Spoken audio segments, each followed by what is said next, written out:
Life changes in ways you never expect. My name is Jonathan Reid. I'm a retired history professor, and I've spent most of my life surrounded by books, lectures, and the steady rhythm of academic schedules. For over 40 years, I was deeply immersed in the lives of ancient civilizations, guiding students through the annals of time. Teaching wasn't just a job, it was a passion. But passions can't fill every corner of life.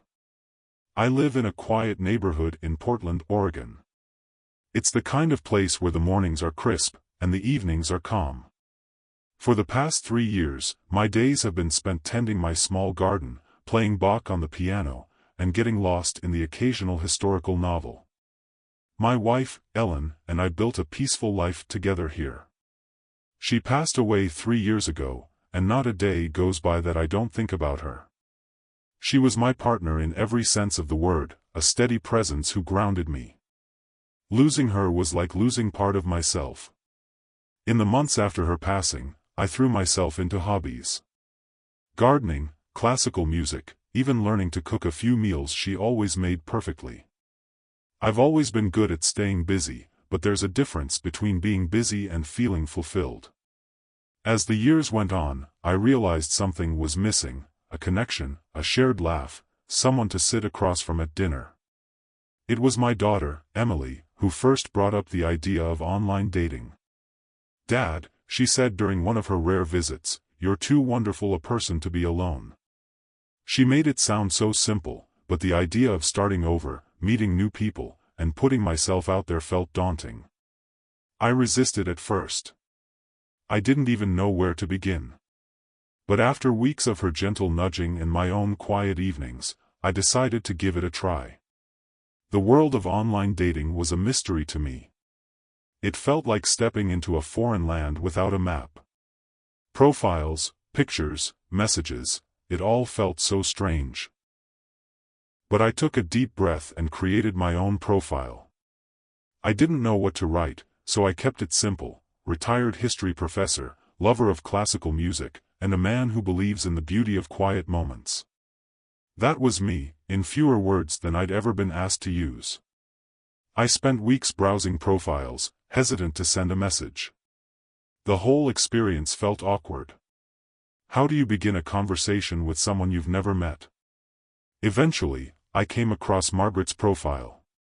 She described herself as a retired travel photographer with a love for art and exploring new places. Something about her words felt genuine, inviting even. So, I sent a message, a short one, and waited. To my surprise, she replied.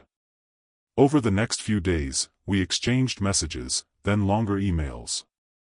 We talked about everything: the places she'd photographed, my favorite historical sites, her love of Impressionist paintings, and my obsession with Beethoven's later works.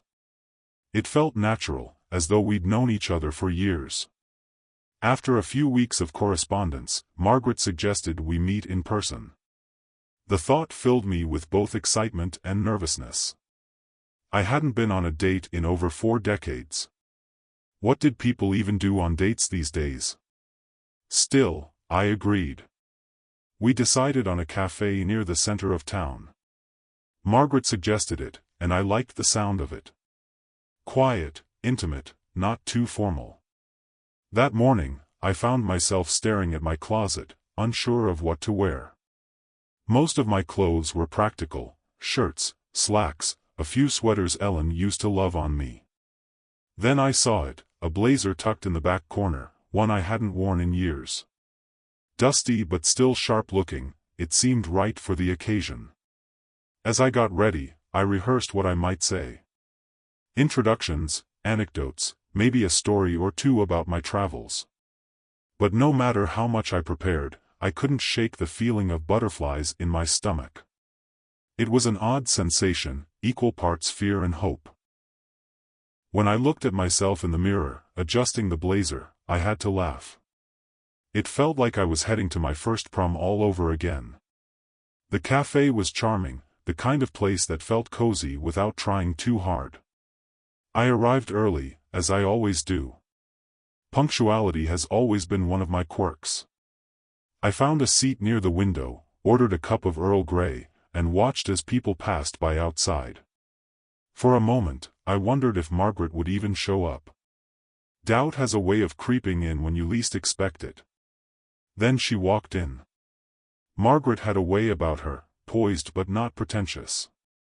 She wore a scarf that added a touch of color to her otherwise simple outfit, and her smile was warm. She spotted me right away, and as she walked toward the table, I stood to greet her. We shook hands, exchanged pleasantries, and I couldn't help but notice how at ease she seemed. Our conversation began naturally. She told me about her years as a travel photographer, capturing everything from bustling cityscapes to quiet mountain villages. She described the thrill of chasing the perfect light for a photograph, the patience it required. I told her about my teaching days, the lectures that brought history alive for students, and the satisfaction of seeing young minds light up with curiosity. We laughed about small things, the odd quirks of people we'd met, the weather, even the awkwardness of online dating. She had a sense of humor that matched mine, dry but thoughtful. For a moment, it felt like the years of loneliness had melted away. I hadn't felt this connected to someone in such a long time. Margaret shared stories of her travels, her favorite being a trip to Italy where she spent hours sketching in Florence. I told her about my trip to England years ago, visiting historical sites I'd only read about in books. She listened intently, nodding at all the right moments, and her enthusiasm felt genuine. We discovered that we both loved quiet mornings, the kind where the world feels still and there's no rush to be anywhere. She spoke about her favorite painters, Monet, Van Gogh, and a few lesser-known names I promised to look up. I shared my love for classical composers, particularly Beethoven and Schubert. It turned out she had a soft spot for Debussy, and we joked about how different our tastes were. By the time we finished our drinks, it felt as though we'd only just begun to scratch the surface. There was a kind of rhythm to our conversation, like an easy exchange between old friends. I found myself relaxing, the nervousness replaced by something I hadn't felt in years, hope. As we said our goodbyes, Margaret suggested we meet again soon.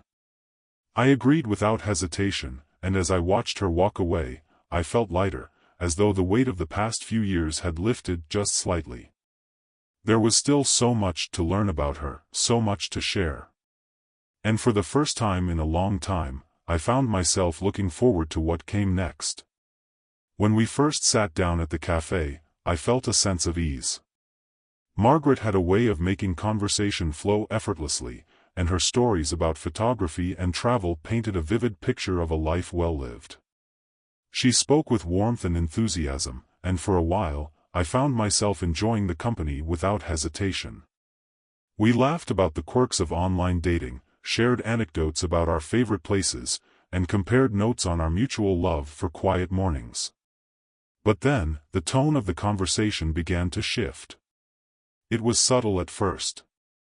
Margaret brought up her retirement and how she had been adjusting to the slower pace of life. She mentioned how much she missed the thrill of her photography projects, the sense of purpose they gave her. Her voice softened, and she glanced down at her cup for a moment before continuing. She began to talk about Greece. The way she described it, you could tell this wasn't just a passing fancy.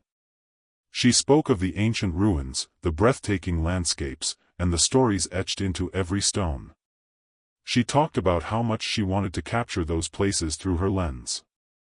Her words painted a beautiful picture, but there was a longing in her voice that hinted at something deeper. Margaret mentioned how she had planned the trip in her mind for years. She described the sights she wanted to see, the Parthenon, the small villages with cobblestone streets, and the sunsets over the Aegean Sea. "It's a dream I've held onto for so long," she said. Then she paused, as if deciding whether to continue. She explained how life had thrown a few financial challenges her way. Retirement hadn't been as smooth as she had hoped, with unexpected expenses and other priorities taking precedence over her dream. "It's just one of those things," she said with a shrug, trying to keep her tone light. But her eyes gave away the weight of what she was saying. That's when she suggested it. Margaret said it almost casually, as if it were just an idea she'd been tossing around. "You know," she began, "it would be wonderful to share that experience with someone. Maybe we could even take the trip together." Her words caught me off guard. I wasn't sure how to respond, so I nodded slightly, waiting to hear more. She continued, saying how much she enjoyed planning trips and how she would handle every detail: the flights, accommodations, the itinerary. "You wouldn't have to lift a finger," she said with a smile. Then she added, "But I'd need a little help covering the costs." I sat there, trying to process what she had just said. At first, I wasn't sure if I had misunderstood. A trip to Greece sounded amazing, of course, but we had only just met. Was she seriously asking me to finance a trip after one date? The thought made me uncomfortable, but I didn't want to jump to conclusions. Margaret kept talking, elaborating on how much the trip meant to her. She spoke with such passion and conviction that part of me wanted to say yes, just to make her happy. But the more she talked, the more uneasy I felt. It wasn't the money itself that bothered me, it was the timing. Relationships, at least the kind I valued, were built on trust and understanding, not financial transactions. I smiled politely and said something vague about needing to think it over. I told her how incredible the trip sounded, but I carefully avoided giving her an answer. Margaret didn't push, which I appreciated. She simply nodded and moved the conversation back to lighter topics. Still, the moment lingered in the back of my mind, casting a shadow over the rest of our meeting. As we finished our drinks and said our goodbyes, I couldn't help but replay the conversation in my head. Was I being too cautious? Was this just her way of sharing her dreams, or was there something more behind the request? I didn't have an answer, but I knew one thing for sure: this wasn't what I had expected when I decided to try online dating. On the drive home, I thought about Ellen. She had always encouraged me to follow my instincts, to trust myself. But what did my instincts say now? Part of me wanted to give Margaret the benefit of the doubt. After all, life isn't always black and white. But another part of me couldn't ignore the feeling that this might be a sign to slow down and reevaluate. It had been a few days since my first meeting with Margaret, and I couldn't stop replaying our conversation in my mind. Her suggestion about Greece had lingered far longer than I wanted it to. Part of me wondered if I was overthinking things. Maybe it wasn't as forward as it had seemed. After all, we had only just met. Could it have been a harmless sharing of dreams? I wanted to give her the benefit of the doubt. Life doesn't often present people who share your interests and make you feel alive again. I decided to meet her again. This time, she suggested a walk in the park. It felt casual, less structured than our first meeting, and I thought it might help clear the air. I arrived early again, a habit I've never been able to break, and waited at the entrance. When Margaret arrived, she greeted me with the same warm smile I remembered from before. For a moment, I felt the tension in my chest ease. We started walking, chatting about lighter topics. Margaret mentioned her favorite flowers, and I talked about my attempts at gardening. She laughed when I told her about the time I accidentally grew an entire row of weeds, mistaking them for wildflowers. It was the kind of easy exchange that made me forget, even briefly, about the lingering doubts from our last meeting. But as we walked further into the park, the conversation began to shift. Margaret brought up her photography again, this time with a sense of urgency I hadn't noticed before. She talked about how much she missed the work, the travel, the creative spark, the joy of capturing moments that others might overlook. She explained how photography had always been more than a job for her. It was her identity, her passion, the thing that gave her life meaning. Then, she hesitated. I could feel it coming before she even spoke. There was a weight in her pause, as though she was gathering the courage to say what was on her mind. Finally, she turned to me and said, "Jonathan, I've been thinking a lot about what I want for my future. I need to start fresh, to rebuild my career in a way that feels true to who I am. I nodded, unsure of where she was going but wanting to stay open-minded. She continued, I've been considering starting a freelance photography business. Nothing too elaborate, just enough to take on some small projects and get back to doing what I love. But it's hard to get started without some help. I didn't respond right away. I was waiting for her to explain further, though I had a sinking feeling I already knew where this was heading. Margaret went on to outline her plan. She wanted to invest in a new camera, some updated software, and a website to showcase her work. It was a modest goal, she said, but one that required resources she didn't currently have. Then she said it. I was wondering if you might be willing to help me get started. Nothing major, just a small investment to cover the essentials. I'd even think of you as a silent partner, someone who believes in me and wants to see me succeed. Her words hung in the air, and I felt a familiar wave of unease. This wasn't the first time Margaret had brought up the idea of financial help, but this felt different. It wasn't a shared dream like the trip to Greece. This was a business proposal, one that came with its own set of complications. I wasn't sure how to respond. I wanted to be kind, to show her that I respected her ambitions. But at the same time, I couldn't ignore the growing doubts in my mind. Why was she asking me, someone she had only recently met? It felt like an unfair expectation, and yet I didn't want to assume the worst about her intentions. I thought of Ellen, the trust we had built over decades of marriage, and how different this situation felt in comparison. Margaret must have noticed my hesitation because she quickly added, "You don't have to decide now.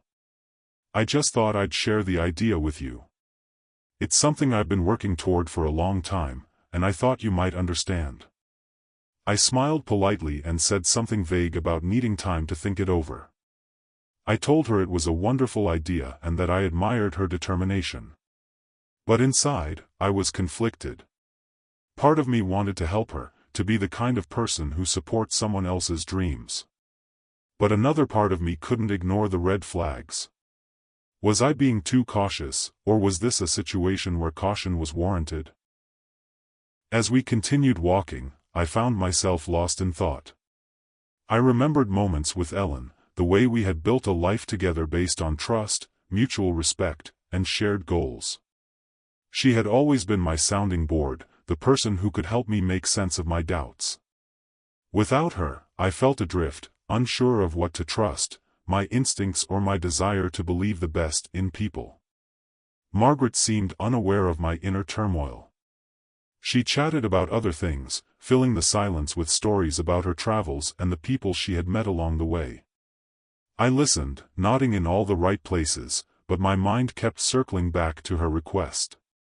Was this just her way of being open about her struggles, or was there something more calculated behind her words? By the time our walk ended, I still didn't have an answer. Margaret thanked me for meeting her and said she hoped I'd think about her idea. I told her I would, though I knew it wasn't a promise I could keep. As I watched her walk away, I felt a mixture of emotions, confusion, guilt, and an odd sense of relief that the conversation was over. On the drive home, I thought about the person I wanted to be. Was I someone who could take a leap of faith for someone else, even if it meant risking disappointment? Or was I someone who needed to protect myself, to draw a line when something didn't feel right? I didn't know the answer yet, but I knew I needed to figure it out soon. Our third meeting took place on a Saturday afternoon. Margaret had suggested we meet at her home, a gesture I thought was a sign of trust and openness. I wasn't entirely sure what to expect, but I was willing to go along with it. I had spent the past week reflecting on her previous request about the photography business, and while I still felt hesitant, I hoped this meeting would help clarify things. Maybe I had misjudged her. Maybe she'd explain herself in a way that made everything feel less transactional. When I arrived, she greeted me warmly and led me to her living room. It was a cozy space, filled with framed photographs from her travels. She had a way of making you feel comfortable, and for a while, we chatted about everything except the topics that had been weighing on my mind.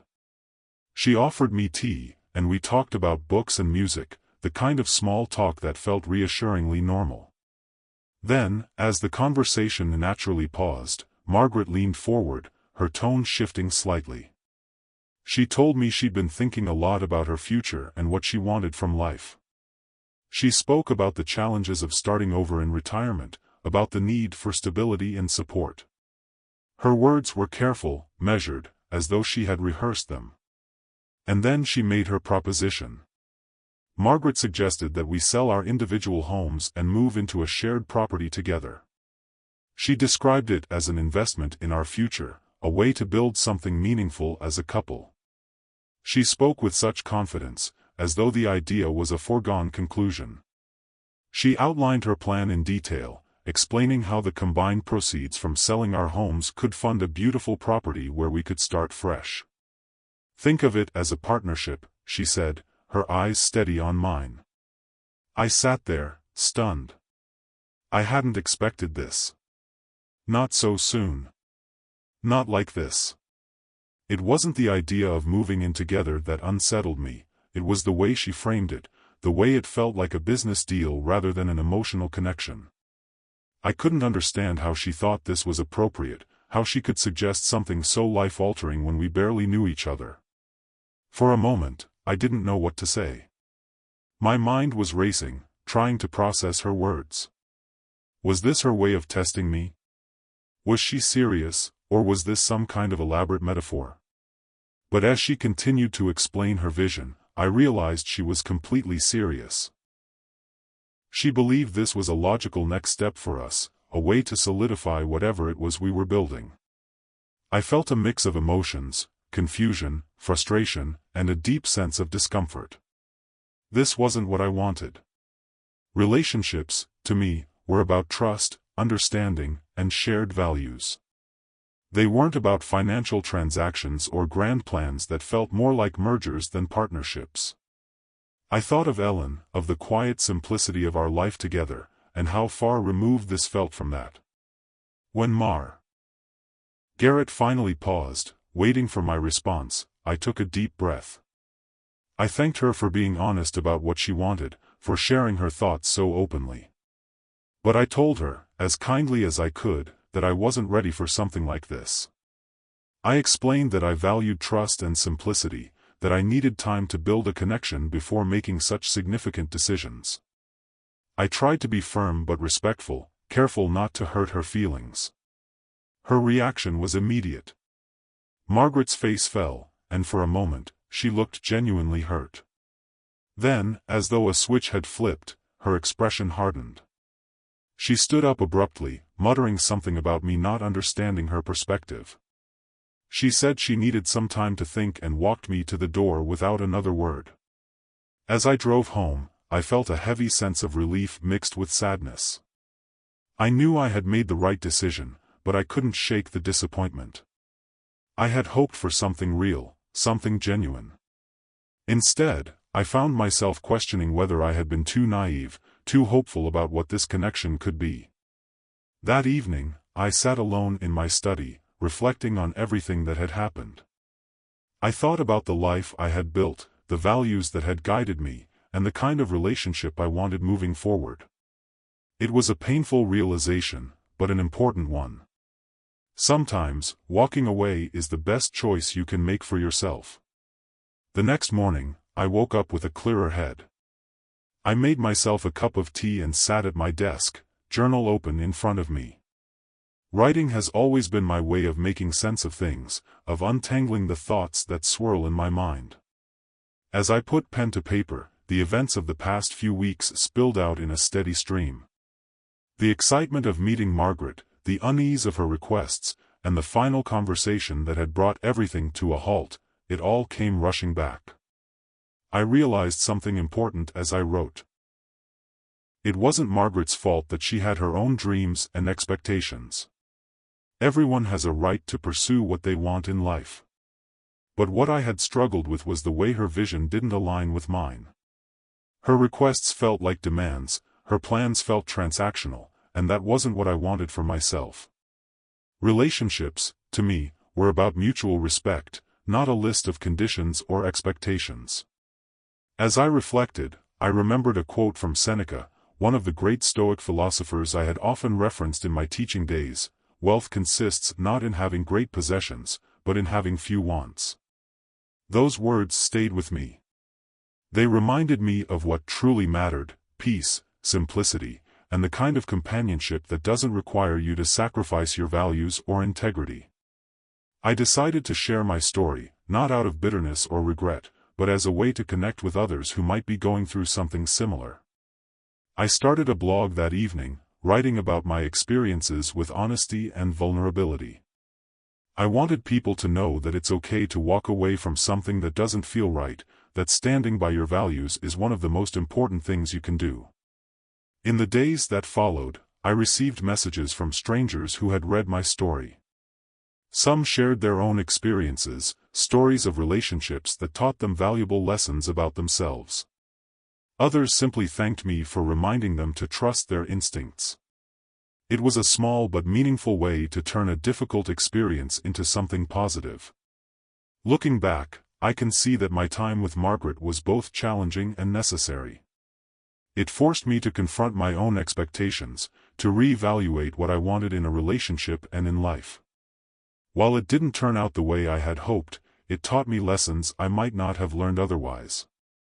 As I share these final thoughts, I want to leave you with a question: what values do you hold most dear in your relationships? Is it trust, kindness, simplicity? Or something else entirely? I'd love to hear your thoughts in the comments below. If you've ever been in a situation where you had to choose between standing by your values and compromising for the sake of a relationship, I invite you to share your story. Let's learn from one another and build a community of wisdom and understanding. Thank you for being here, for listening, and for sharing in this journey with me. May your path always be guided by the values that matter most to you.